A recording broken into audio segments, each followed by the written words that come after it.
Okay.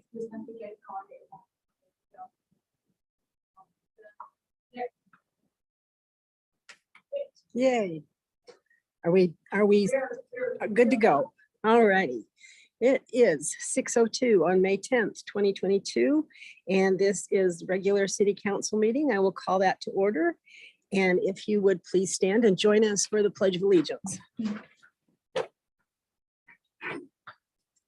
I pledge allegiance to the flag of the United States of America and to the republic for which it stands, one nation, under God, indivisible, with liberty and justice for all. Okay, thank you and welcome everyone. We're glad that you could join us this evening. Mayor Joette is on a much deserved river trip, so she will be back at the next meeting. So we will just go ahead and proceed with the agenda. If you want to speak at Citizens to be Heard, please fill out a form and drop it on Summer's desk.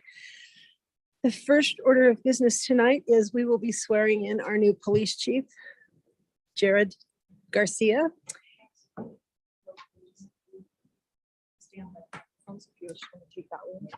Cameras right there. And we will have a meet and greet at a later time, but I just wanted to give Jared a minute to introduce himself and give a really quick background on himself.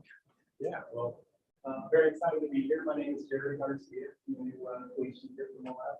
Come from Salt Lake City, where I have a wife and two children that will be joining me here shortly. Nearly 20 years in law enforcement, all with the Department of Public Safety. City Bureau of Investigation. And I'm just really excited to be here. I appreciate the opportunity given to me by all of you.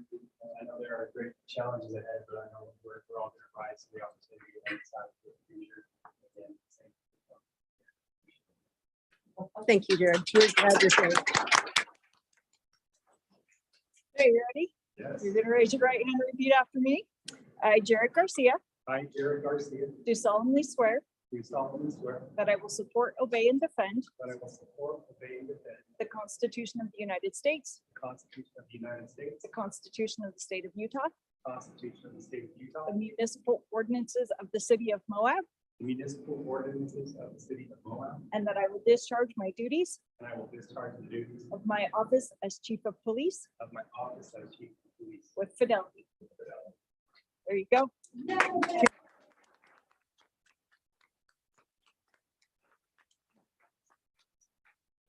One, they'll keep them and goes to HR. Not just the ink on those pens, so I'm glad they work. Yes. Congratulations, Jared. And we are all very grateful that you're here. Thank you. Yeah, thank you.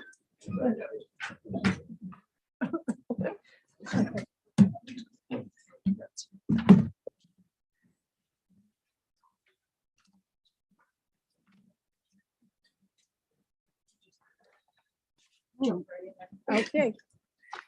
All righty. Anybody else have a sheet that they've filled out? Okay. Teresa King.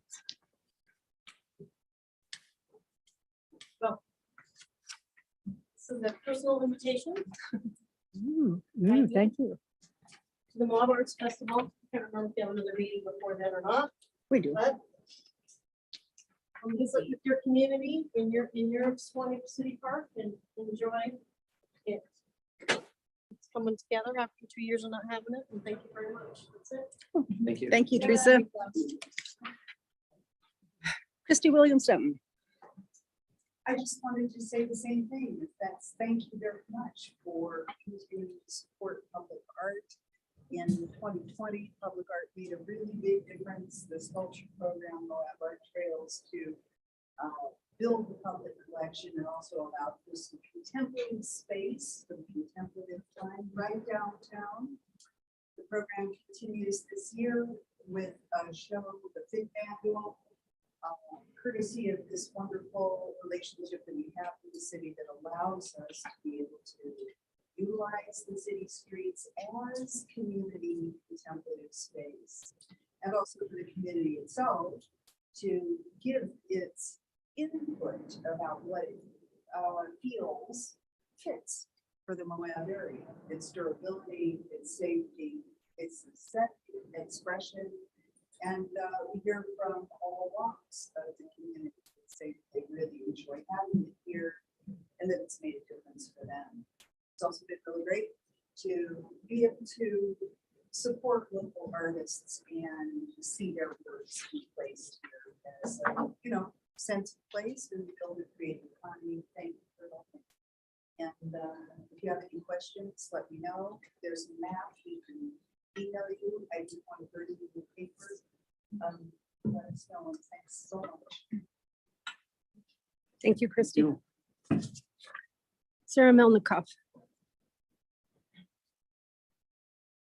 Hi, I came to this a long time ago, and explain a little about my solution. We have diverse connected goals, street level homes out here that we wedded to our environmental stewardship and our recycling and zero waste advocacy. We're on call 24/7 for the last 10 years for emergency needs. We've taken calls from all law enforcement agencies, Park Service, BLM, UHP, namely Grand Themselves. We are very well in the mode of the assistance in any way we can about the district.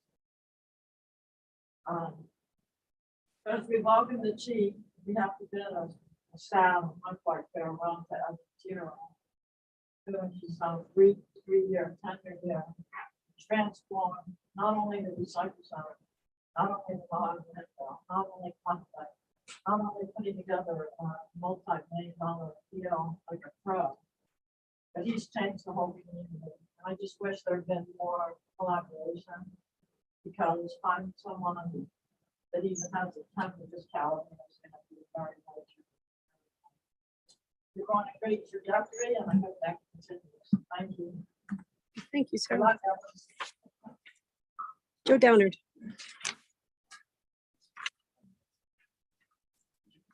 Letter that says Yes. last week. Did y'all read it? Yes. The first one, I say how worth it should make the trail. I got 0 correspondence back. 1 word. So basically, it says it makes you pretty much.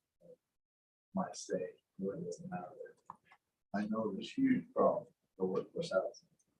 My option is come to the table with, have some property members that could help instead of worsening the deed restriction. It sounds like to me, is that the case? This isn't a time for back and forth. This is your Okay. time to be heard. I guess my soul is worthless. That's the type of feeling that's out there. Thank you. All righty. Anybody else wish to speak? Okay, we will just move on to our presentations. Levi's first. Okay, all righty. Levi?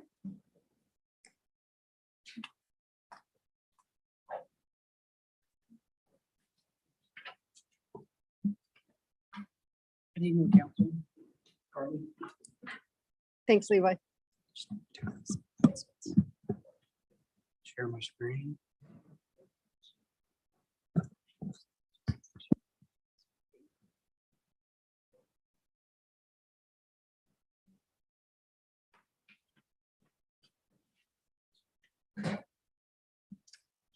City of Moab Water Quality Report.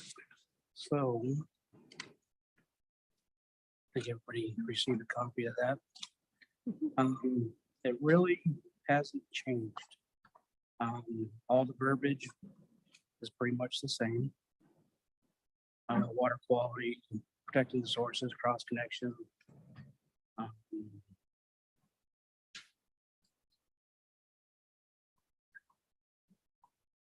And water sampling. So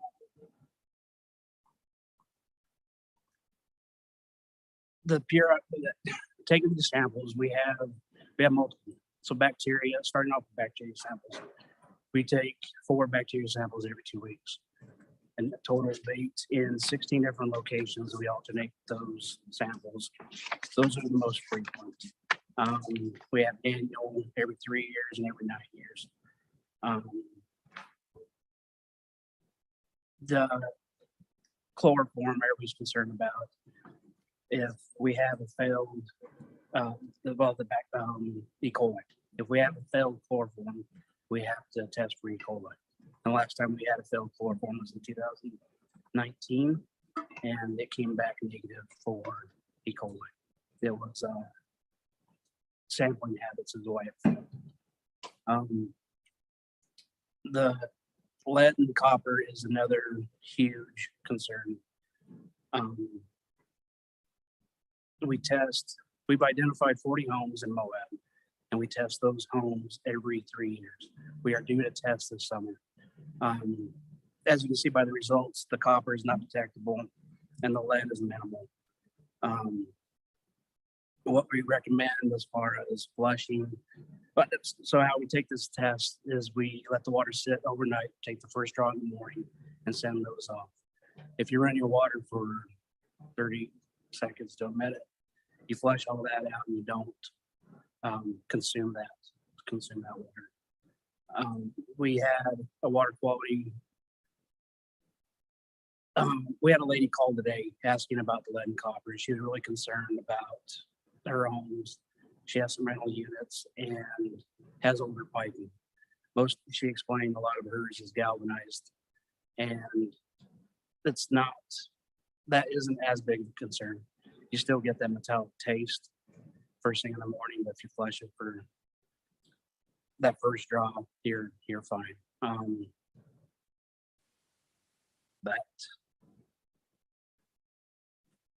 is about it for lead and copper. Yeah. Any questions? Do you sample the same houses every 3 years or different ones? No, so we've identified 40 and we're only required to sample 20. We can, if there is a home that we haven't identified and they do have the 1970, 80 plumbing, the lead and copper pipes and joints, we recommend they contact the city to get on that list and we can test those homes. We reach out to 40 and we're lucky to test 20. That's all we're required, but we usually, it's a struggle to get that many to cooperate.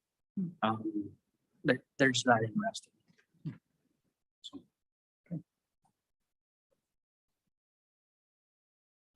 Anybody else have questions for Levi? Guess you're off the hook. That was easy. So it's the same report, same style report. The only thing that changes is some of the parameters or some of the results. And I think sodium and sulfate are the only two that changed over the last year, from last year. Aside from that, pipe dreams, there with pipe dreams, she helps us design this.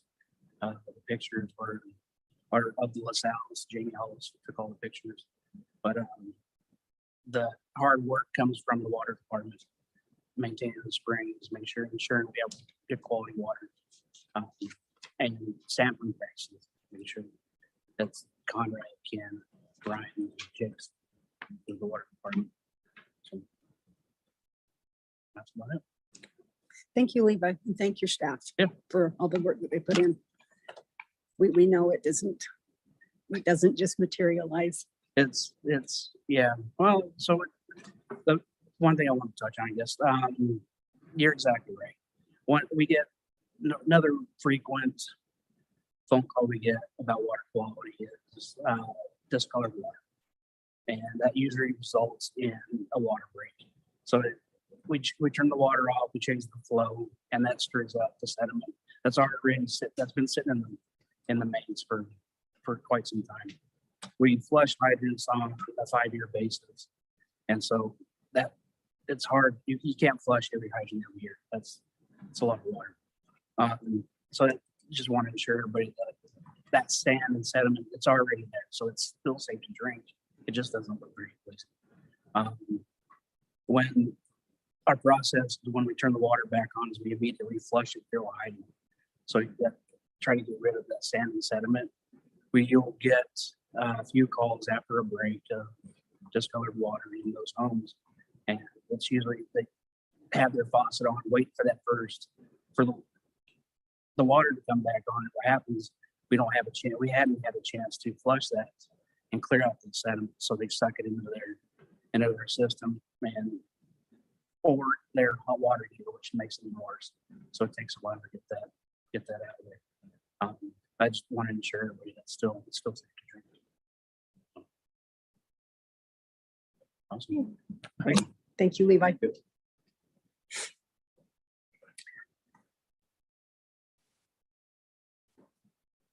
That was still there, so.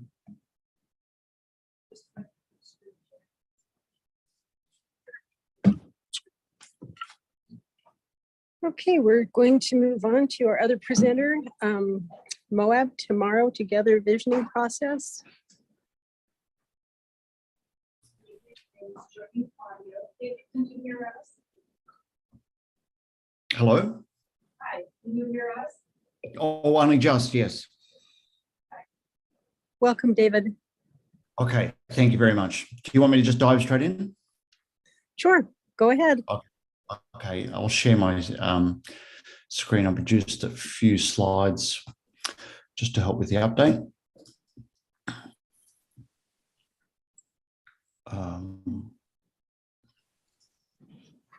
Try that again.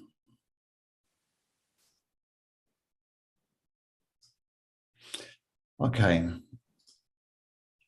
All right, so I just want to take a few minutes just to run through a quick update. The key things I wanted to hit on was just to give you an update of the status, so where we're at in the project, some highlights from the community survey, some highlights from the think tank, and then cover just a couple of comments about what's next, just to give you an idea as a council about what's happened, what we found out so far, and what's coming down the track. So in terms of the process, we've completed the community survey, and I'll talk a little about that, as I said, and the think tank. So the next step in phase 1 is the vision survey and the engagement workshops, which we'll be doing in June. And then obviously we move into the other phases after or during the summer. In terms of the timeline, we ran through the community survey, obviously through March, February and so on. Think tank we conducted in April. The next step, which we're working on at the moment in terms of organising with the town staff, is the city staff, sorry, is the vision workshops, engagement workshops in this week in June that will be there. In terms of how it's going, just to give you an idea, I think it's actually really going well and it's on track. In terms of the production of the process, we're on track with the timeline, and I think the outcomes so far are great. We've been conducting the weekly meetings, had the monthly broader project team meetings. Obviously, we're on track with the project timeline. The portal's updated on a regular basis, so that's the sort of go-to place. So all the current information is there. We're updating that every week. Completed interviews with the staff and council, as some of you as you know. The community survey, 793 responses, which is a fantastic outcome. And the think tank, we had 66 unique participants through the course of that process. I just want to hit on some highlights from the community survey, because I think it was a really interesting outcome in terms of data. And I just want to give you some highlights of data. The full load of charts and all the interpretation will be loaded onto the portal next week. So that'll be available to people in the community. But as a council update, I just wanted to give you a sort of a highlight of what the data is showing so far.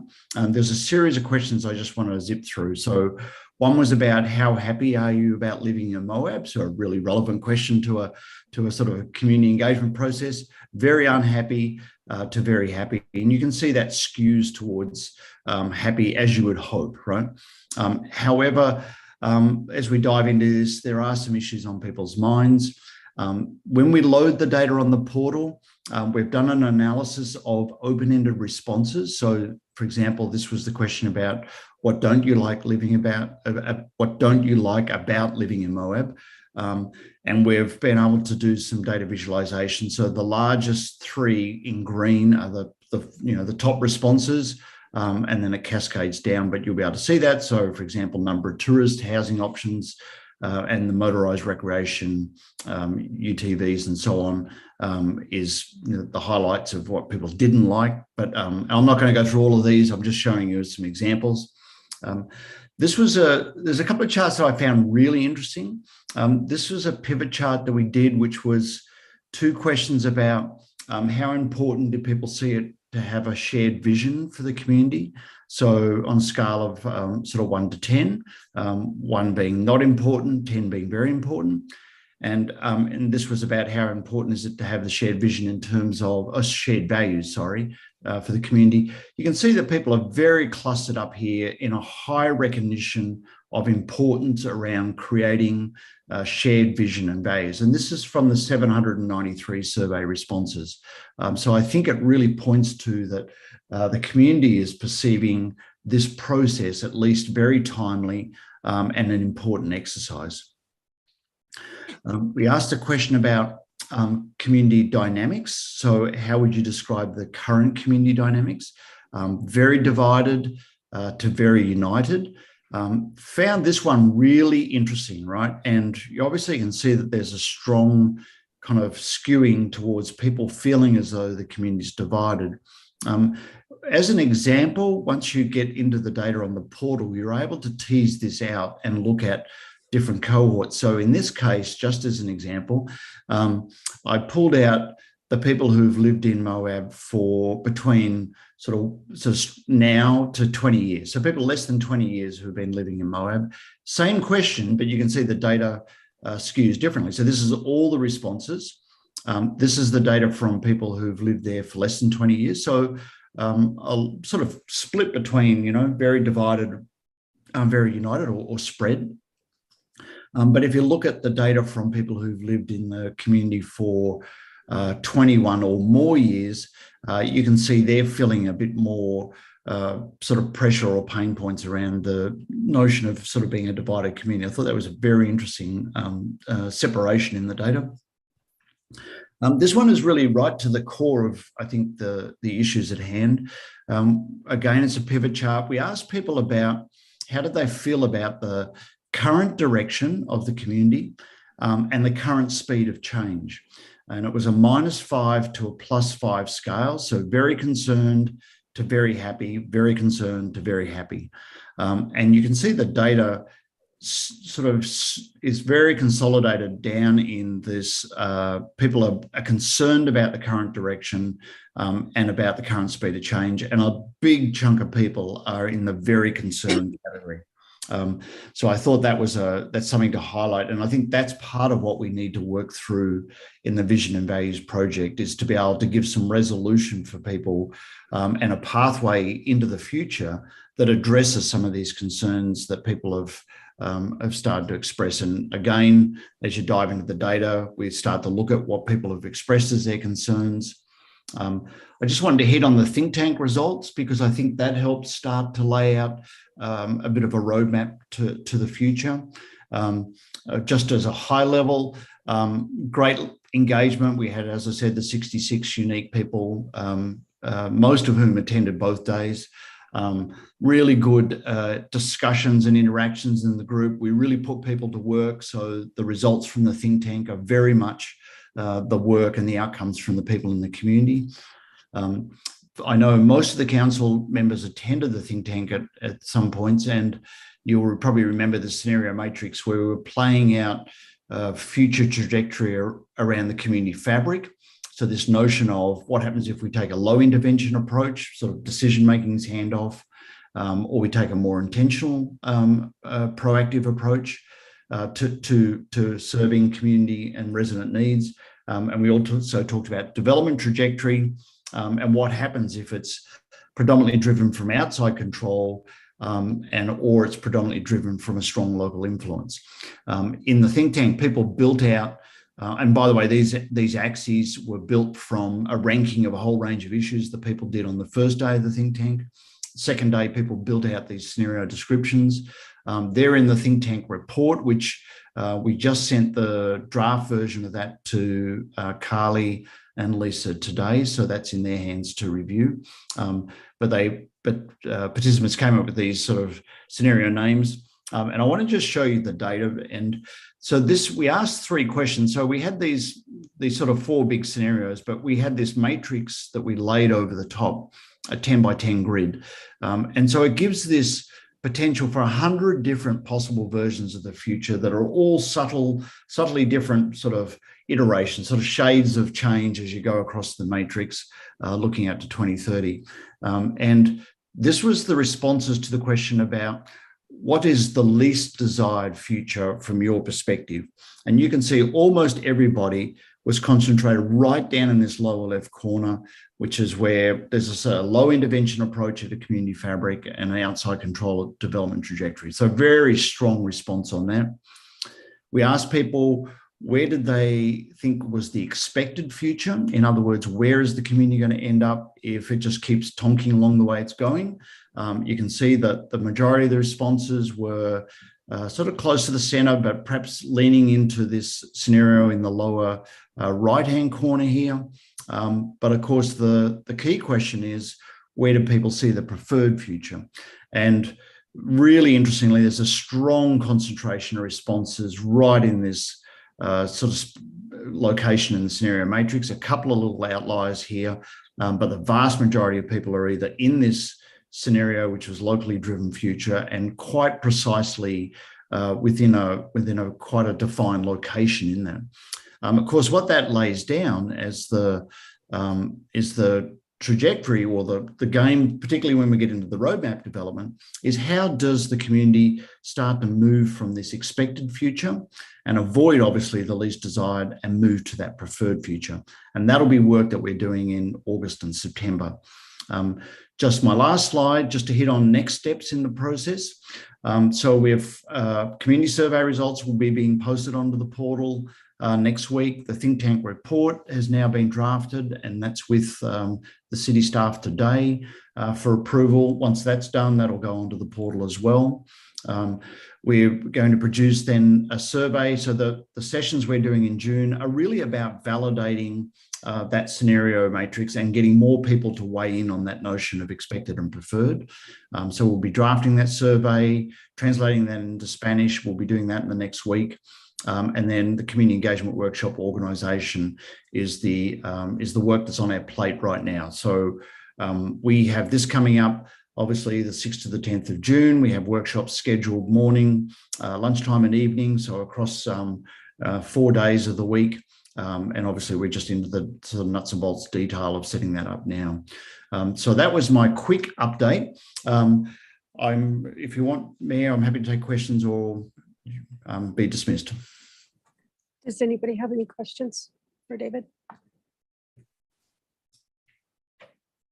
No, none of the council seems to have any questions, David, but we do appreciate your time and we appreciate where this is going, and we look forward to seeing you in June. Yes, of course. Likewise. And thank you very much. And it was so great, I've got to say, to work with many of you at the think tank. And I actually think this is a really exciting process for the community. So thank you. It is. It is. Thank you, David. Okay. Thank you. All righty. We will move on to the consent agenda. Does anybody have anything they feel like they need that needs to be moved out of the consent agenda or that they want to discuss? I take that. Oh, okay. Sorry, Ronnie. I just have one question I asked staff about on the art trails, art display agreement. I talked to Carly earlier today, so I don't know if it needs to come out so I can ask my question. You can have a discussion about. No, you can just go ahead and ask. And Okay. So thanks to staff for answering questions, which were helpful. And my only question was, when the city is writing documents like this, and we have discrimination clauses where we talk about groups that won't be discriminated against. And I realize maybe I'm behind the times, but I didn't know on some of our documents nowadays we're using the phrasing gender identity, and I didn't see it in this one. So to be consistent, that was just my request. If we could just try to be consistent and include that. On the art trails. yeah, we can, Agreement. We can Yeah. make that happen. We can make that amendment to it. It's no Okay. problem. Is that all that you were? Okay, Yeah. all right. Do I have a motion on the consent agenda? I move to approve the consent agenda. I'll second it. Okay, motion was made by Kaylin and Jason seconded. All in favor? Aye. Aye. Okay, motion passes 5-0. And just a clarification on process, normally the mayor doesn't vote, but the mayor pro tem is also a member of the council, so I do vote on these motions. I just don't make them. So, all righty, we will move on to new business.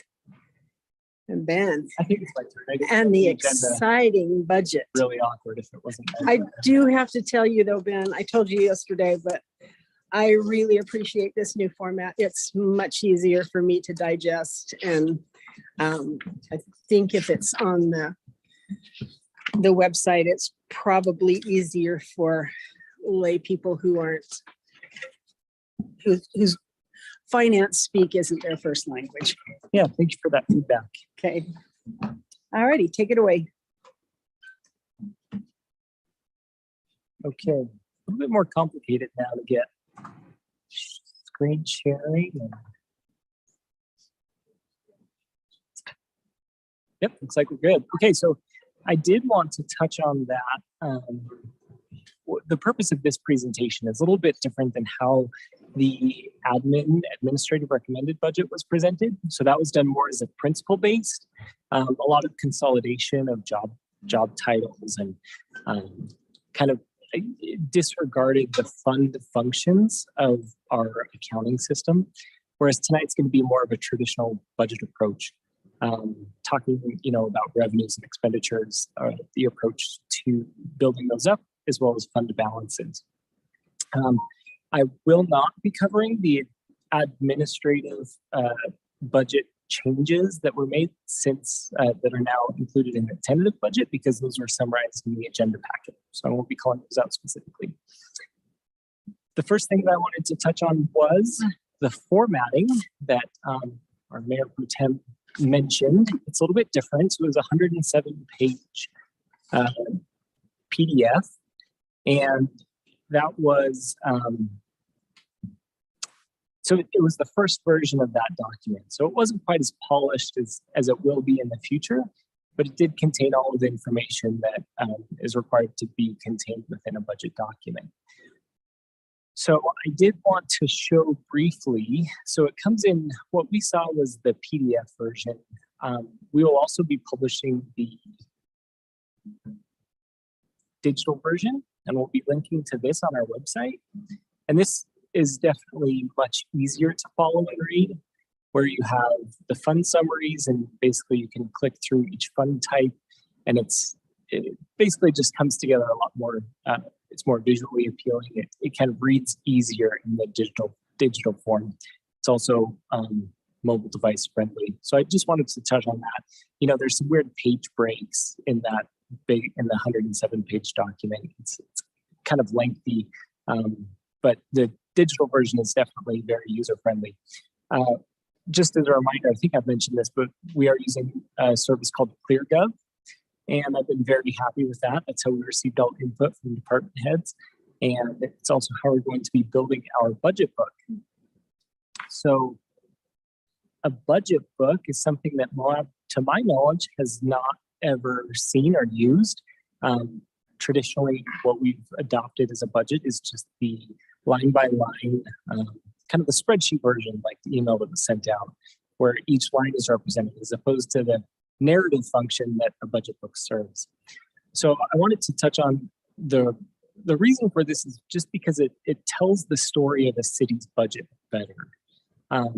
It's pretty rare for a city that has a population the size of Moab to adopt a budget book, but with the budget size of Moab, kind of puts us into that range where people start using a narrative form of the budget. And so as we move towards that, I feel like it's going to be a better budget product. Takes a little bit of time to read, but it's also easier to digest from a resident's perspective. So with that in mind, I hope to, ideally I would be pursuing a distinguished budget presentation award, which is something Government Finance Officers Association issues. This year, I may not have capacity to actually complete that within the required timeframe, but definitely before fiscal year 2024. This is just a document that basically, it's an award that they issue to cities that complete all the requirements of what they view as a high quality budget. 25 cities in the state of Utah received this award last year, plus a few SSDs and the state of Utah itself. So that would be a big accomplishment if we could get that this year, but definitely next. So.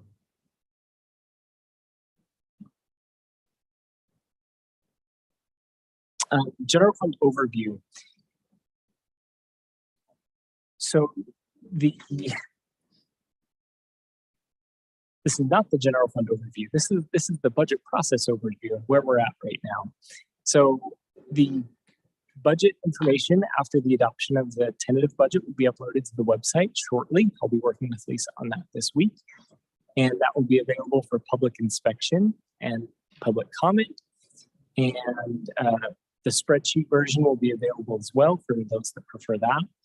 And I will be creating another Citizens Guide to the Budget, similar to what was done last year. Later this week, Carly and I will be doing 2-on-2s with council members where we will be getting more direct feedback on any requests that you have as part of the budget. And then we will be conducting a town hall meeting for citizens to basically come in and have a more informal, open discussion style.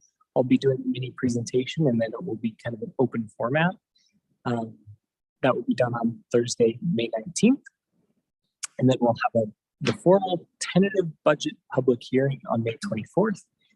And at which time we'll then prepare the final budget document, and that will be presented to council on June 14th for possible adoption, but no later than the end of June. Okay, so now we move on to revenues.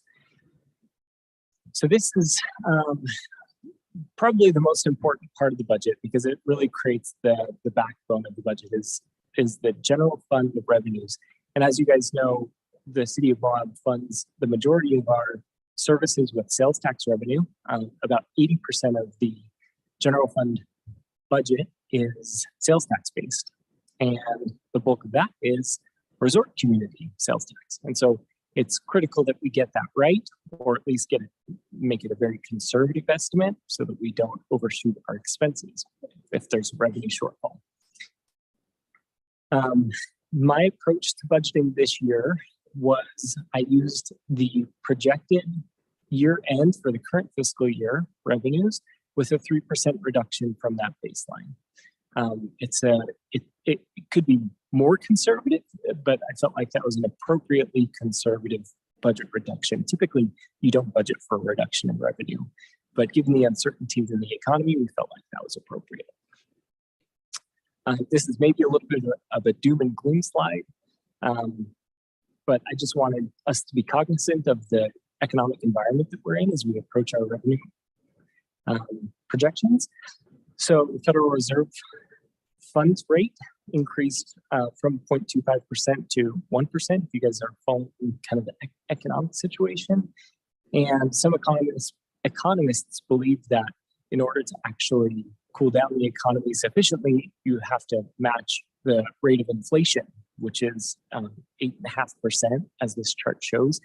And that would be quite a scary increase for the Fed to increase rates that significantly. Basically, they're kind of ratcheting up slowly, and that may result in an economic transition as the economy cools off, which could have a direct impact on Moab's local economy.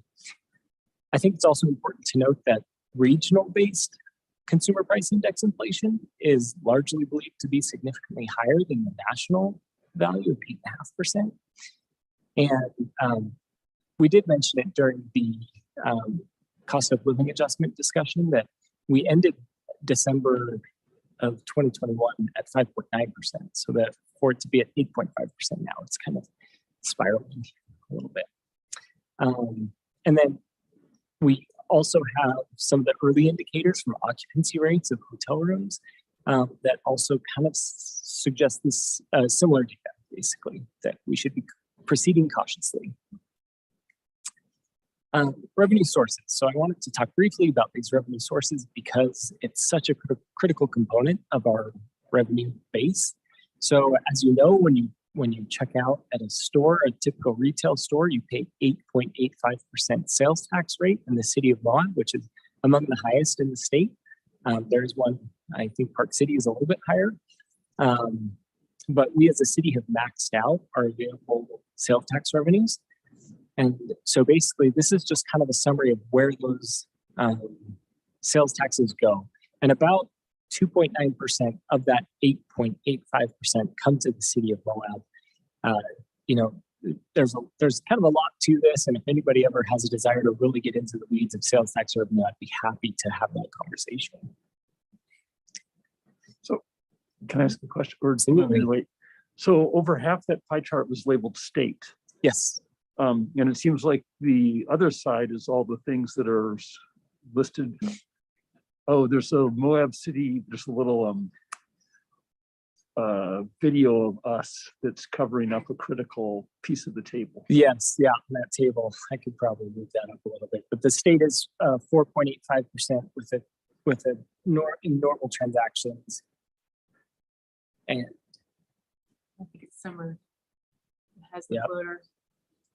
anyway, so what's hidden there is the 4.85%. So, yeah.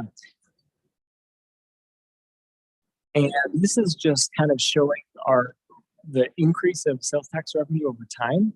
This is related to an increase in just overall visitation and purchases in the state. The state's also doing a little bit better job at online sales tax revenue collection. So when you purchase a transaction online, that if you're really nerdy, when you buy something online, you look at the sales tax rate, you do back into the calculation and see if they're actually collecting the right rate for the city of Moab. And they're getting better at that. So we're seeing a higher collection rate on those online sales. And then as well for, the businesses in town that are collecting sales tax. That's the bulk of what of the city's revenue when it comes to sales tax. So then we have expenditures, and this is expenditures by department, where public safety is definitely the highest, 26.1% of our general fund expenditures. This is everything under our new police chief, police department, victims advocate, code enforcement and compliance, animal shelter, kind of everything under that umbrella. General government is what you typically expect with the administrative services. So executive, admin, attorney, HR, reporter, finance, attorney, I already said attorney, sustainability. Those are just kind of some of those administrative services fall under general government. Then you have public works, and this excludes, so this is everything under Levi except water, because that qualifies under the water utility fund.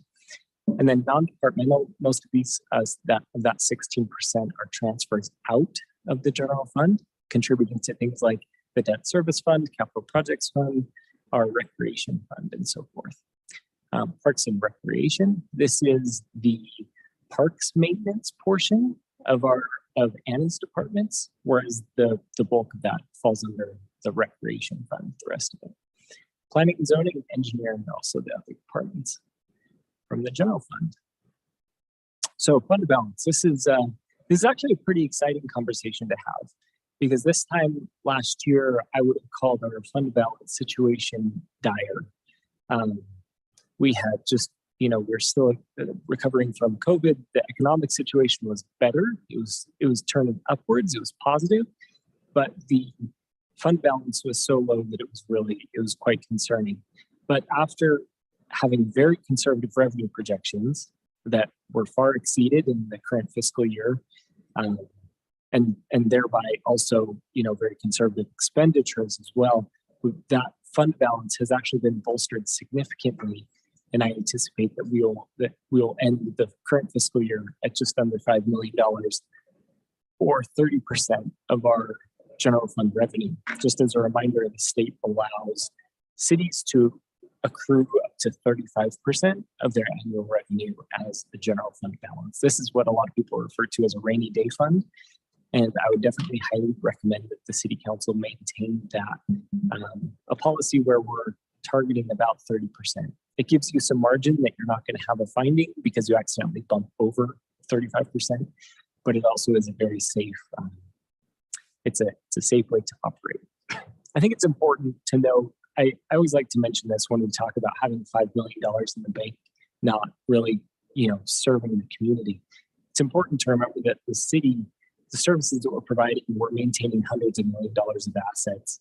And any business that has that kind of assets keeps sufficient cash on hand for emergency situations.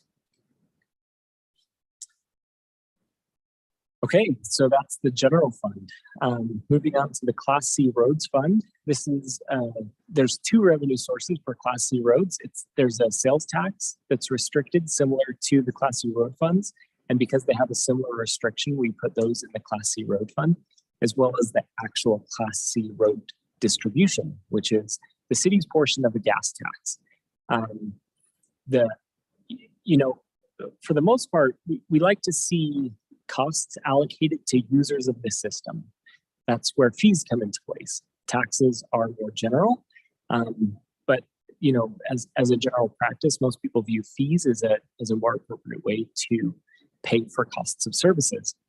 In the case of Class C road funds, this $260,000 is what we get to maintain the roads, and it's entirely insufficient for roads projects. We have engineering requested one additional project this year, a capital project to replace 100 East behind City Market. That road's in very, very poor condition. And just to give you an idea, that road replacement to mill and replace it was $1.2 million. And we received $260,000 in Class C road fund distribution. So we also have a number of carryover projects this year. So we will be using a fund balance contribution for our Class C road funds to complete those projects that were budgeted in prior years. To give you some ideas of those projects, the biggest one is the Emma Boulevard project for $400,000, and then we go down from there. So we're requesting an acquisition of a new street sweeper for $340,000. Then there's the roundabout contribution that you guys are very familiar with. Some ongoing hot patch utilities, seal coat projects, trip hazard mitigation. So some of those lower projects happen on an annual basis just because they're really O&M for our streets crews. Fund balance. So our beginning fund balance for our Class C road funds. The Class C road funds, it's not as critical to carry a fund balance in because it's more of an operational fund. Here we have $1.1 million currently, and we're proposing to use $640,000, which leaves a fiscal year-end fund balance of $460,000. So now we move on to the recreation fund. This is where we have three primary programs: the arts program, the recreation facility, and our sports program. So our revenue sources there consist of intergovernmental. Primarily, that's the Moab City's general fund contribution to the recreation program, but it also is contributed by Grand County, the rec district, as well as the school district plays into that also. We also have charges for services. So when you go to the pool and you go swimming, you pay for that service of $450,000. And the recreation fund also has been carrying a fund balance, which we're proposing to use a portion of $250,000 just to pay for operations. This isn't paying for any capital improvements. Again, primarily because the recreation fund is an operations fund. It's not where you do significant projects, and there's not a significant need to carry a large fund balance in the recreation fund. I think this is important. We talk a lot about the subsidies that go into the recreation fund, the rec center, and I called those out specifically. So each one of these programs collects fees for their services, but they're also subsidized by the general fund. It's very normal for recreation programs in cities to be subsidized, but I think it's important to call out the dollar amounts. So in the case of the rec center, it's $612,000. The arts program is $339,000, and the sports program is $362,000. So quite simply, that's their operating costs, which is primarily salaries and wages, less the charges and fees that they're collecting. Yeah, go ahead. Can I ask a question about the arts number? Did I understand that right, that those are subsidies? Because certainly under the pandemic, I mean, one of our discussions about arts is that it was actually supporting itself, but I might have misunderstood some context at some point with that. Yeah, definitely subsidized by the general fund, the arts program. We had discussions about them acquiring grants. So they do have Right. grant revenue for some of their projects. And we received a substantial grant for the mark, some improvements to be made to the mark. And that would be captured in the capital projects fund Yeah, for not in those this. facilities improvements. Okay, it was probably in the context of a line item or 2 or 3. Okay. And they do have, I mean, they do receive grants. There's the NEA grant that's 20 to 30,000 a year, but for the most part, yeah, that's where we're at. Fund balance, after the usage of that $250,000 leaves a fiscal year end fund balance of $300,000 in the recreation fund. Trails fund. So this is a fund that was primarily used many years ago as the Mill Creek Parkway Trail was constructed. And now it's basically just a pass through for the Grand County Trail Mix contribution of $30,000. Pretty simply, the general fund contributes $30,000. We cut a check out of that fund for $30,000. It also carries a small fund balance of $60,000. Housing fund.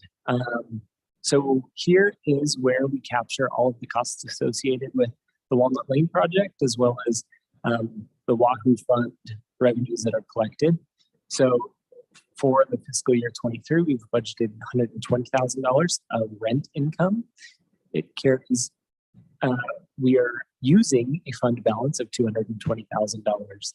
So basically when we push to move the project forward, this is $220,000 is really how much it's costing the housing fund to operate the Walnut Lane project.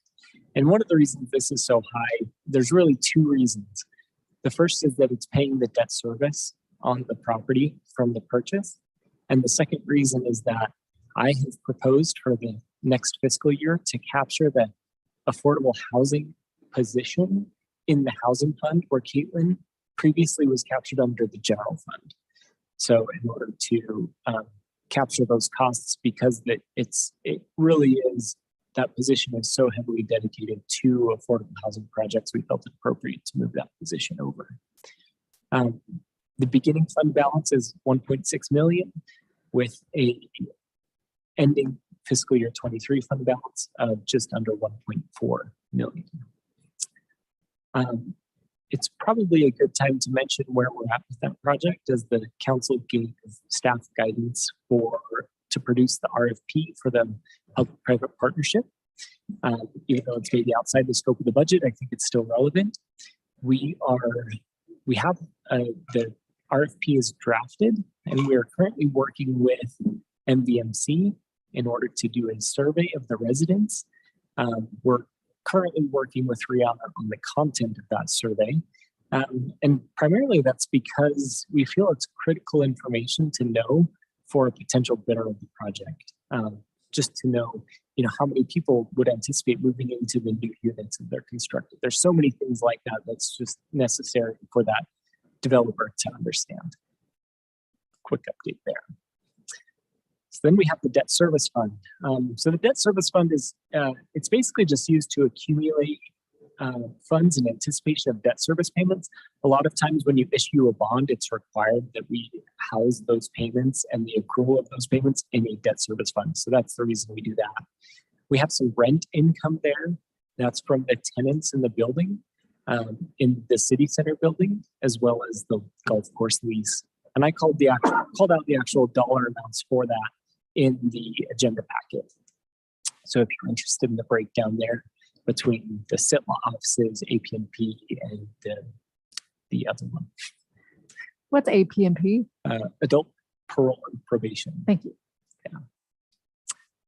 So we also have the Grant County Recreation District, contributing to our debt service fund, because essentially they're paying the debt service for the rec center. We've got a Grant County contribution to that fund. The housing fund is paying for the debt service, like I mentioned, on the Walnut Lane acquisition. And then the general fund is paying for the city center financing. And here, we probably won't go into the details here, but if desired, I can send out the slide deck. This actually outlines what all of our debt service and the current outstanding principal is for each of those projects. So we're still paying down that 2003 sales tax revenue bond for City Hall. I believe that was a renovation. It predates me. But anyway, there's a number of various projects there that shows our outstanding principal balance. It's also important to know, for the city council to know where we stand as far as our debt ceiling is concerned. Now, there's a difference between what we would qualify for and what our debt ceiling is, because the state actually tells us what our debt service capacity is. And especially after the return of the sales tax revenue bond for Walnut Lane, we're well within our debt service capacity. In the case of the general debt, which is anything not associated with water, sewer, or streetlights, we have a capacity of 30 million. And as far as water, sewer, and streetlights are concerned, we have a debt service capacity of 50 million. So kind of just for your information there. Capital Projects Fund. So fiscal year 23 proposes a number of projects. We have staff vehicles, computer replacements, ongoing police vehicle leases, dispersed parking. You can continue reading there. 400 East Bridge widening, which is a carryover. A lot of these are carryover projects. The NRCS stream bank stabilization, dark sky.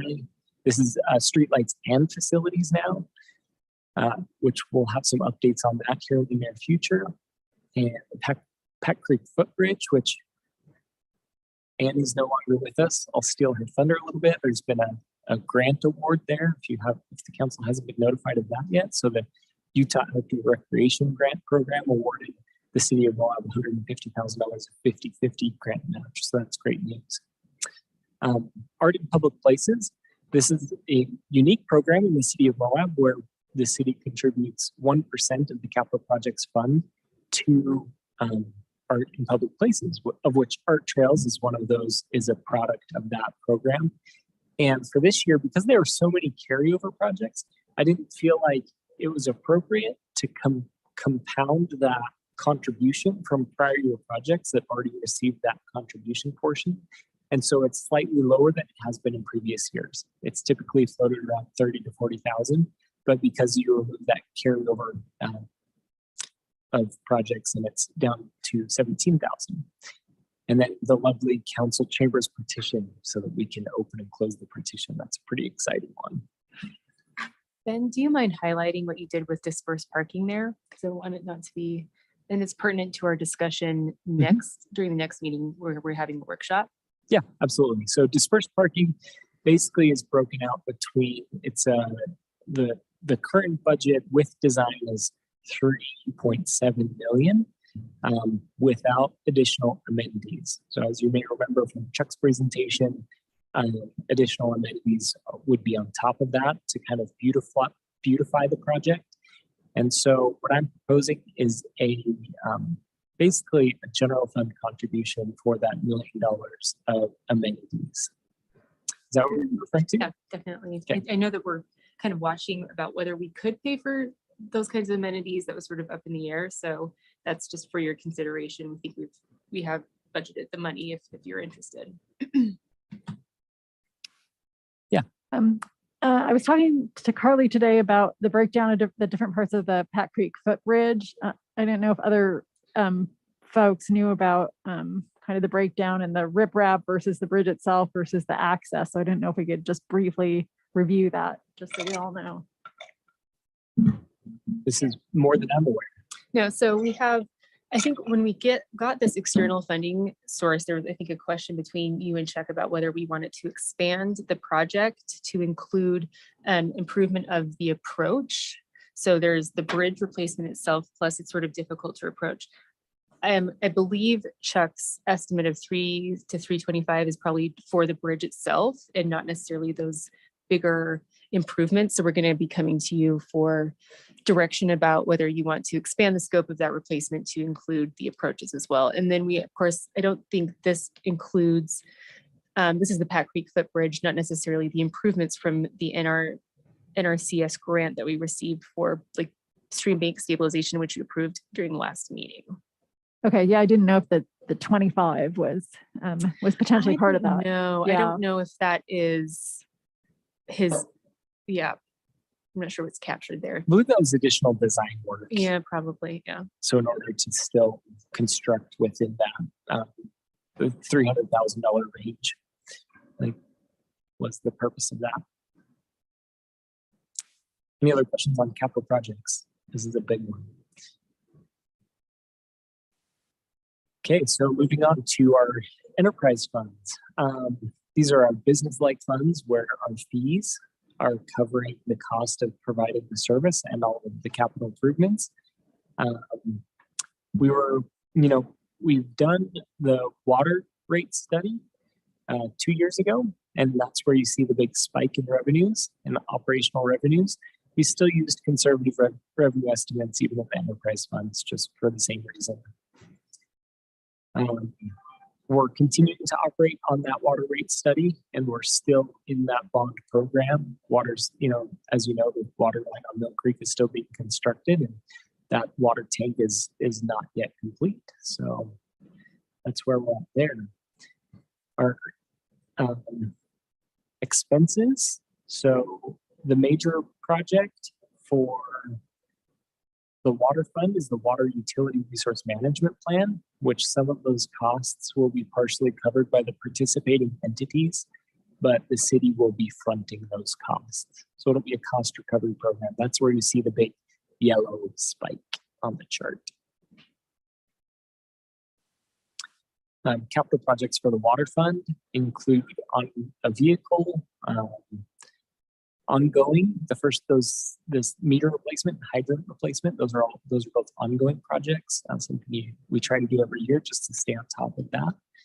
Our debt service principal, couple service line replacements that we mentioned in the last presentation, as well as the Spanish Valley water tank, for which we're pursuing essentially a grant funding for the match portion of that water tank. Here's our sewer utility fund. Sewer utility fund kind of has the same story as the water fund. We were conservative with all of the development related fees, such as impact fees, and we anticipate that you can see that there's a spike there. That's resulting from the sewer rate increase that was recently completed. So as far as there was one other thing I wanted to touch on with water and sewer fund, the water and sewer funds, as well as the stormwater fund. That was our overhead allocation rate. That's been a topic of discussion in the last year about how much these enterprise funds are contributing to the general fund. That was revisited this year. We kind of reviewed everything, how that's rolling into the general fund, and it was actually reduced slightly. So that allows us to put more money into those enterprise funds. We also have a number of capital projects on the list for Chappaqua, Tusher area, and WRF outfall, and these would be part of a bond program. You guys have heard about these already, as well as the shop building and the debt service principal. So that shop building would be funded with the sewer utility fund balance. Kind of a summary here. The next one is the stormwater utility fund. And for a couple of years running, the stormwater utility fund has been in a deficit fund balance situation, resulting primarily from low rates and one major project on the Highway 191 that was attributed to stormwater utility fund. So we currently are running a fund balance deficit of $230,000. We anticipate doing a rate and impact fee study for stormwater this year, as well as possibly working on that Mill Creek retaining wall for $400,000. That's the one next to Woody's. There's been some discussion about that. I think it's important to note what a negative fund balance means. State code is very clear what happens in the situation of a negative fund balance. You're required to contribute a certain percentage. I believe it's 5% of your annual revenue to relieving that negative fund balance situation. And it acts as an informal loan from the general fund. So essentially it's just an outstanding loan. And yeah, so that's the situation there. If it was a formal loan from the general fund where it was actually a documented and council approved situation, I mean, this was council approved, but then there would be that 5% doesn't apply. But it's not a problem to contribute that 5% to the negative fund balance. Parking and transit fund, I just wanted to touch on this briefly. There was a mention of fees, user fees for the transit program. We don't anticipate collecting that in the next year. We don't have a plan for when those will be implemented. We essentially want to get the program running first. There's a proposed increase in original level of service with a fixed route option. So if you may notice that the operator contract increased, and that was resulting from the dual programs, fixed route and the other one. And then that fund will also have a position that we'll be hiring for, the transit coordinator position, which is funded as part of the hotspot program. And that position will be 50-50 transit and grant writing. So a portion of those wages will be coming out of the general fund. Just briefly touch on a couple other funds that I don't really have much to report on. Our health insurance fund is something that HR manages, and it's primarily a clearing account for the health insurance program, with the idea that it would accumulate a balance and self-fund to a greater degree, self-insure to a greater degree at some point in the future. And we have the Community Development Block Grant Fund, which we don't anticipate using this year, as well as an unused Youth Council Fund. Not sure when the last time that was used. So the next steps on the tentative budget, we already covered that. So with that said, I didn't start a timer. I was going to. I'm sure I used more time than I thought I No, would. you were pretty close. You told me a half hour. Okay. Well, thank you very much for the time. And I look forward to doing our 2-on-2s in the coming week. And I'm also open to any questions right now if there's anything on your mind. Okay, we'll go ahead. It's not a question, but just thank you for budgeting for the additional improvements for the dispersed parking. I think that'll make a big difference if we approve it. Yeah. 2 questions. Not to be overly redundant, but so when folks do prepare to come to the public hearing, they'll have access both to the tentative, the narrative budget, and kind of if they want to get into the nitty gritty of the line items, they'll have access to that too. Yeah. And then just as a council member for me, like I happened to be having a conversation with Annie about how they had put in their budget wayfinding signs for the trails for this year. And if I just kind of want to, if I get curious and wonder, I wonder how much the signs are, how would I break that out? Is it through looking at, an active Excel sheet? Some of the small operating costs are difficult to track because some of the larger items, even in the budget, we provide the build up, but some of the smaller operating costs are really just captured in the ongoing operations of the department. Okay, so if I get curious, I can just ask you. Absolutely. Same thing with like some people have been asking us about improvements at the ballpark, right? Mm-hmm. And if they ask me, I know the tentative budget's out. Are those in the budget? What's the best way for me to figure that out? Just come meet with you or talk to Annie? Yeah, I think that if it's not specifically called out, then like in the case of that project, we have not budgeted anything in anticipation of possibly funding any improvements through the RAP tax program. Okay, thanks. of which was budgeted. So Anybody else? Okay, it Good. thank you so much. was pretty comprehensive. Thank you, Ben. Okay, Make a binder. Do we need to adopt it? yeah. I was just going to call for a motion. I move to approve resolution 12-2022, a resolution to adopt a tentative budget for fiscal year 2022 to 2023 and set a date for the public hearing on May 24th, 2022. Do I have a second? I'll second. Kaylin made the motion and Luke seconded. Okay. Any further discussion? Okay, seeing none, I will call for the vote. All in favor? Aye. Aye. Motion passes 5-0. Okay, and Lisa, you're next.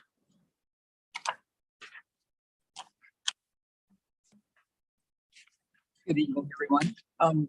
We're here to do a brief discussion on the proposed social media policy for all of our social media accounts and the website.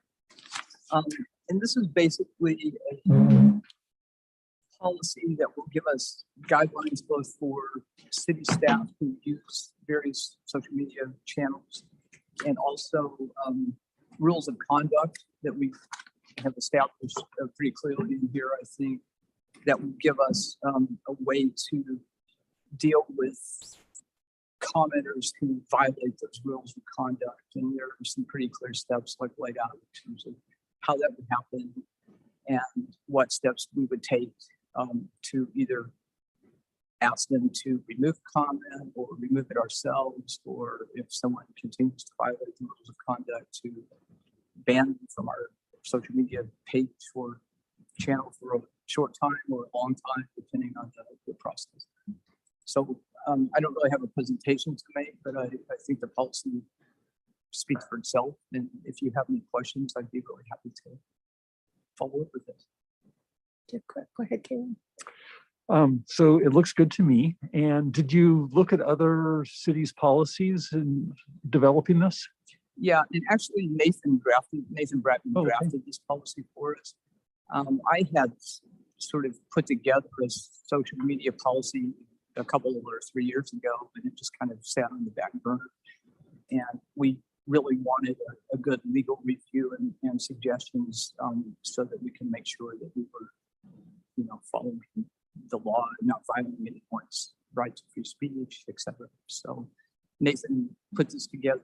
We made a few adjustments for the city itself, and because it was sort of a policy he created for another city that he works with, and we adjusted it for the city of Moab, and here you have it.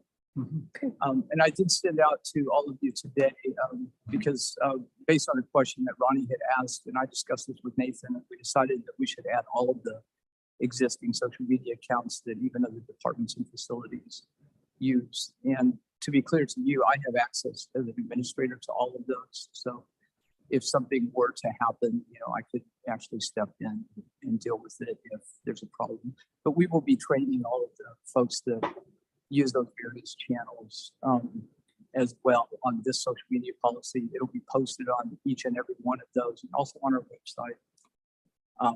What we will post, though, just so you understand, will be the rules of conduct essentially, and then there will be a link to the full resolution and policy if someone wants to go and get into the nuts and bolts of it.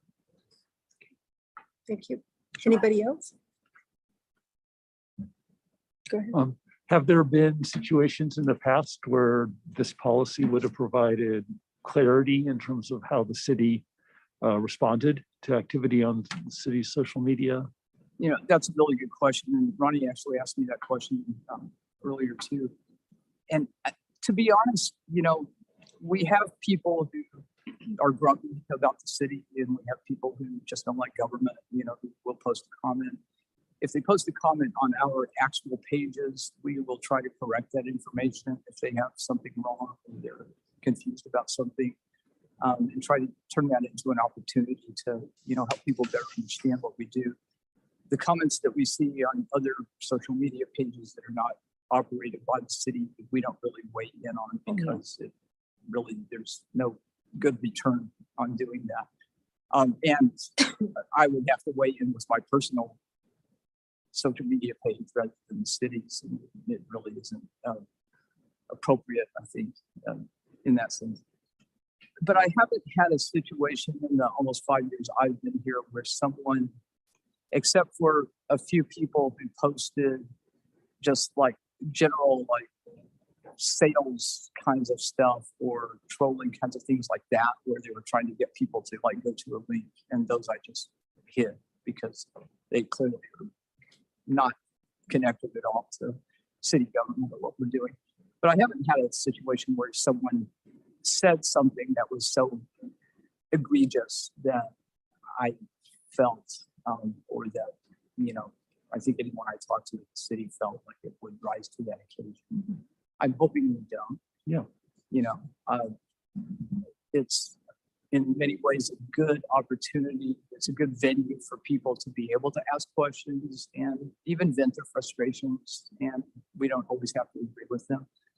But I do think that, you know, I've seen in other communities people who have definitely crossed the line, you know, have libeled someone or made threatening comments or slanderous comments. And, you know, that is one thing that this policy will help us really be able to like clearly identify and deal with directly.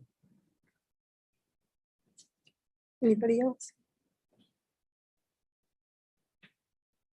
Okay, do I have a motion?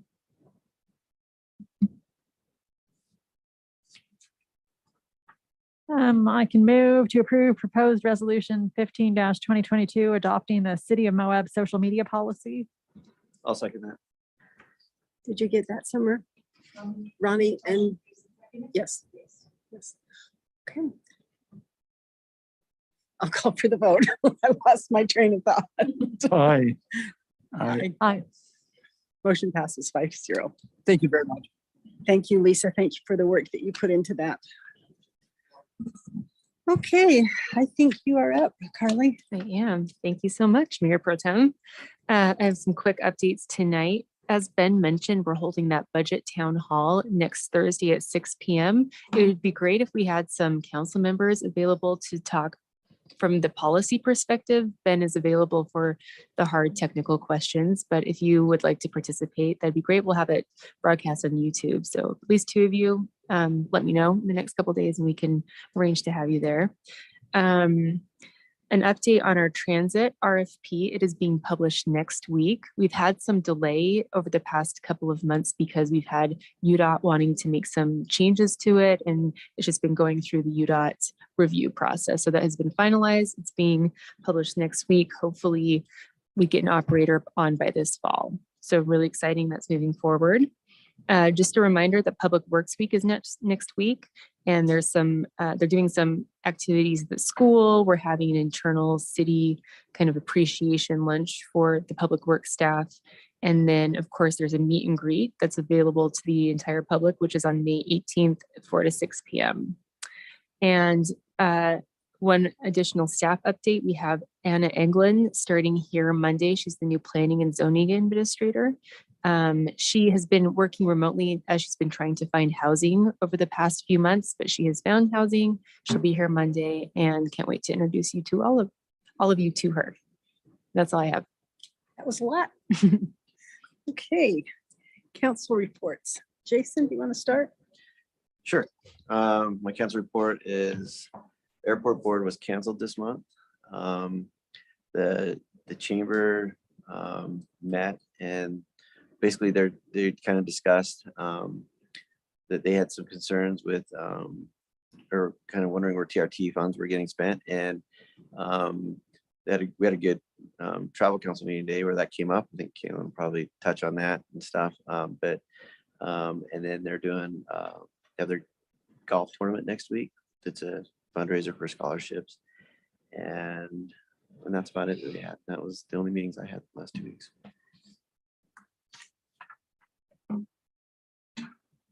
Ronnie?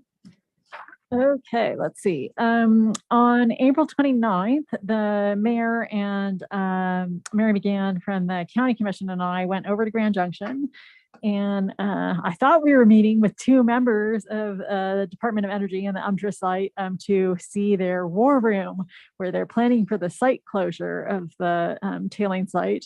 Lo and behold, it was a room of, I forgot to count, but I'm going to say at least 15 people, combination of employees from DOE and the contractor Northwind who works out at the site.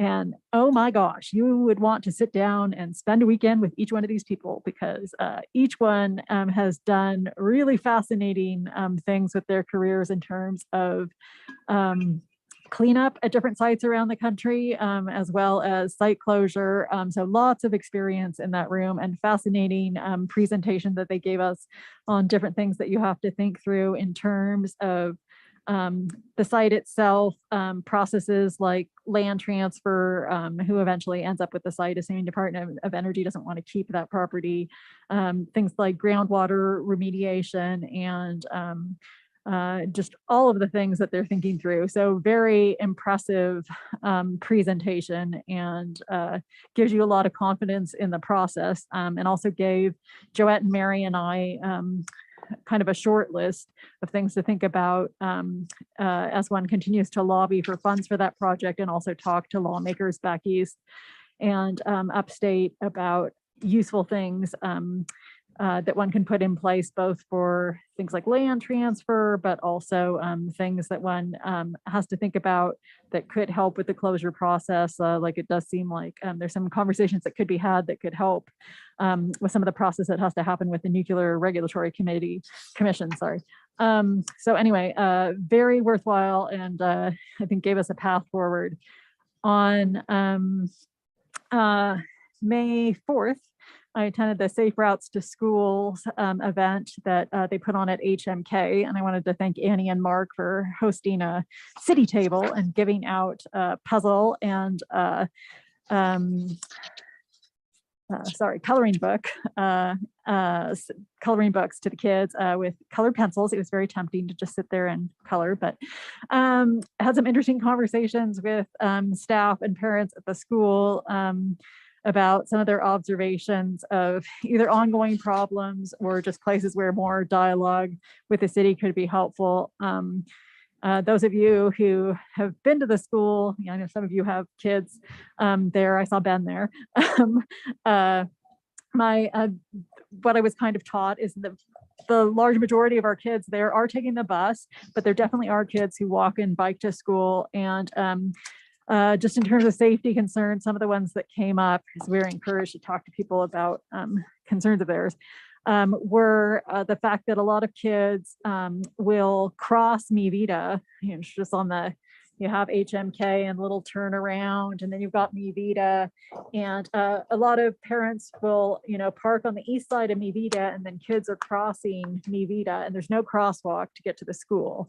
And it seems like a complicated thing tied up in the laws around where one can put a crosswalk under Utah state laws. But it would be nice if it was something we could address, because there seems to be a lot of concern that sooner or later a child may get hit. They're just hard to see. A lot of them are small crossing the road there. So maybe something we could have more conversations with the school about to better understand what, if anything, we can do, since we can't apparently put a crosswalk there. And then also talk to a parent when we think about safe routes to schools and kids, trying to maybe get to the shared use path that the city has created. Talk to a parent who has kids who often will try and take a bike down the south side of Swanee Park. So I always get confused about whether that's Park Lane or Park Drive. Apologies to people that I can't remember that, but it's the south side of the park. You got Turner Lumber on one side, but there's no sidewalk on either side there. And so kids are experiencing a situation where you can have really large vehicles. I mean, I'm sure small ones too, but it's hard to see sometimes over the big ones. Pulling out, pulling in, opening doors when little people are trying to come down the road, either on foot or on a bike. And it sounds like it would be very helpful long-term if we can figure out either a way to have a sidewalk on one side of the park or some kind of little path to help people. Sadly, I did talk to a parent with a friend out of state whose child was just killed when they were struck by a car. Driver just didn't see the child. So just a reminder to all of us, they're small, they can be hard to see. They aren't necessarily focused on cars. So please be extra careful. And then just another, I got a request for more interaction and discussion between the city and the school, and if possible, some of the parents about the roundabout, because it sounded like there was a lot of maybe some missing communication happening where there was more input that the school would like to make about concerns about how that can be safest. So maybe if someone can reach out to them. Let's see. Last thing, I had a GWISA meeting, Grand Water and Sewer Service Agency, on the 5th of May. Our meeting, these meetings are twice a month, and our meeting 2 weeks before had been canceled for lack of agenda items. But there are always interesting things that come up at those meetings. And one of them was that the golf course had approached GWISA to ask if it might be possible to arrange getting water before the irrigation water actually comes online, and you wait at GWISA for a certain time of year because you don't want things to freeze, right? So, but sometimes there are people like the golf course who feel like they need water, irrigation water, before the irrigation water is on. And so your only alternative there is to purchase commercial water, and it's very expensive. And so there was some discussion about just because people were saying, oh, the golf course is such a great community asset, and it seems for many people that it is like a park. So, maybe the city can sit down with the golf course and see if there's any other way we can make this whole process less expensive for them. I didn't have the city chart in front of me for our rates, but I assume they would fall under the commercial rate with us too, but I wasn't sure because honestly, we do have a park rate for water, and Yeah, so I thought I should confirm with you. It's not commercial. It Yeah. is, what is Levi still here? It's Yeah. the one where they go and they fill up at Public Works. We call Yeah. it something different. It has a different rate. So at The any shop rate, water. Yeah, it's yeah. So different. just know that maybe is a conversation that folks may be checking on. And the last thing I wanted to say was, I was driving home from the GWISA meeting, which you all know is down by the South Shell on the 5th. And I was coming down the highway, and I was looking out of the corner of my eye near the Grand Rental Center, and I thought, this is very dusty. And it's been windy, but then I was like, oh, okay, that's kind of weird. There's a vehicle on its side. And so I stopped, and the first car that had stopped in front of me, we went over, but we were beat by 2 nurses off duty who were behind us who had stopped, and an off-duty officer who had stopped. So I just wanted to first commend our community for, there are places you can live where nobody's going to stop because everybody's worried about getting sued or, doing something wrong. And I think there were at least 12 vehicles that stopped and waited with people of differing backgrounds and skill sets before EMS was able to arrive. And then we got the sheriff, the fire department, EMS, police, saw Officer Bowen, and my eyes aren't quite good enough. I missed the name of the other officer, but good to see people running towards something instead of away from it. So thanks to them and everybody who showed up. But anyway, sometimes I think we just need reminders that we're lucky to live in a community that a lot of people will stop to help in. And in fact, I talked with the first car that had stopped, and it was actually 2 tourists from Canada. So even our tourists are stopping. So anyway, Moab can be a very cool place to live. Okay, that's it. Thank you. Luke? Yeah, relatively kind of mild couple of weeks for me. Attended the panel discussion about the opening of the MRC, the Moab Regional Recovery Center. And they kind of talked about services that are going to be offered to the community in terms of addictions and like behavioral treatment services and partnerships with Southeastern Utah Health Department. Participated in the Future IQ meeting where we kind of got a summary that everybody else got today regarding a lot of their results. I've been in kind of discussions with some of the nonprofits in the community, particularly MVMC and Seahaven, to see ways in which the city and some of our community resources can potentially better partner We also participated in a 3-day grant and program evaluation training, which is really interesting in terms of kind of being able to try to measure the success of programs and also figure out better ways to present yourself when you're applying for different grants to ideally bring in a little bit more funding to our community. Met with some community members about our dispersed parking. I've been getting some mixed responses. Some people are excited about it. Some people have no idea what's going on.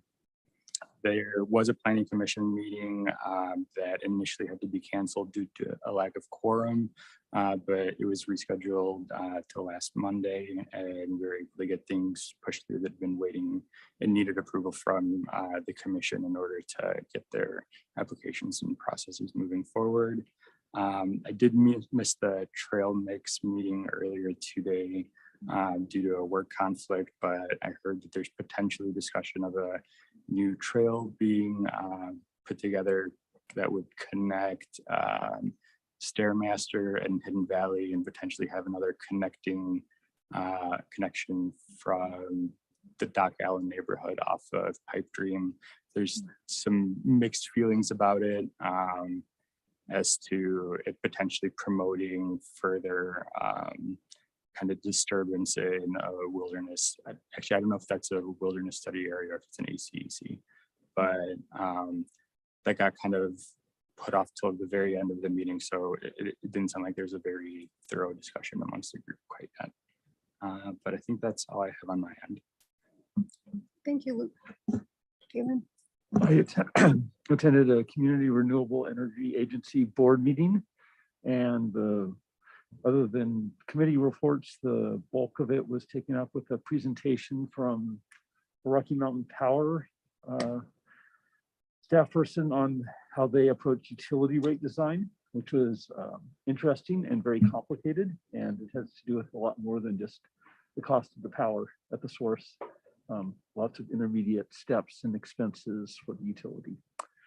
I attended the Moab Area Housing Task Force meeting, and work continues on the update to the affordable housing plan. And so hopefully that will be coming our way in late summer or fall, and with good new data to inform policy. I attended multiple solid waste meetings, both around our leadership transition, which Sarah mentioned, as well as our annual audit. And I attended the Tribal Council meeting today. Some interesting reports there. Park Service person reported on timed entry so far, and so I'll just give you some bullet points. They did increase their hourly allocation, in part because they weren't seeing as big a surge before 6 a.m. as they were expecting. They're not sure how that will look Memorial Day and into the heat, as there's perhaps more light and cool in the morning, but so far so good. They are seeing a surge after 5 p.m., but it's not too much. And they are seeing increased afternoon entries, but there are quite a few no-shows, especially in the 4 to 5 p.m. slot. So in the future post-pilot, if that ever happens, they might just stop timed entry at 4, just because it may not be necessary. Currently, tickets aren't that hard to acquire, especially weekday afternoons. Their January through March numbers were already down at Arches 7%. There will also be a drop relative to last year for the timed entry period, but that seems to be just tracking the trend for the year. The reviews have been good. The 4.5 stars on rec.gov with 1,500 reviews. The biggest complaint is entry line length, which is up to 20 to 30 minutes in the morning or 45 in the afternoon. But still, people, once they're in, are really liking the experience, especially those that experienced Arches in the last few years, and the crowding that was experienced within the park. They're having about 150 turnarounds per day, which is less than 10%. And that's people who get to the gate and before they're informed that they needed a reservation. And so even though that sounds like a lot, it's significantly better than other parks that have implemented entry reservation systems. Sharing County Economic Development is doing data insights publication every month, and it's still in a draft format, but they will be making it public, and they're developing like what information they present and how they present it, but it includes such things as occupancy rate, average daily room rate, comparisons to previous years. We'll have information center visitation and national parks visitation. So very interesting information, just to understand how visitation is evolving, and hopefully can maybe provide some insights for local government budgeting.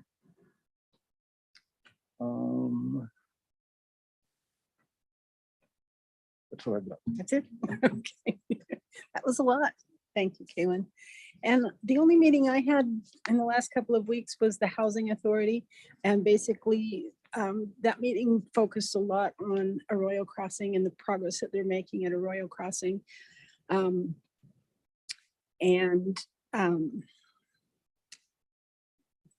There's a local homeowner that has deeded their house when they pass away to the Housing Authority, and we just went through some of the policies that will be employed and how that house will be rented and who will be eligible to rent it, and what portion of their rent will apply to an escrow account. So the people that own it are not aged. They're my age. So it could be quite a few years before they pass away, but I thought it was a really thoughtful thing for them to do. And it created an opportunity for the Housing Authority to put things like that in place if other people want to do that in the future. So that was the only meeting I had. I guess we will move into our closed session if somebody wants to make a motion to go into closed session. I move to enter closed session to discuss reasonably imminent or pending litigation. Do I have a second? I'll second. Caitlin made the motion and Luke seconded. All in favor, say aye. Aye. Aye. Motion passes 5-0. Thank you, everybody. Have a good evening.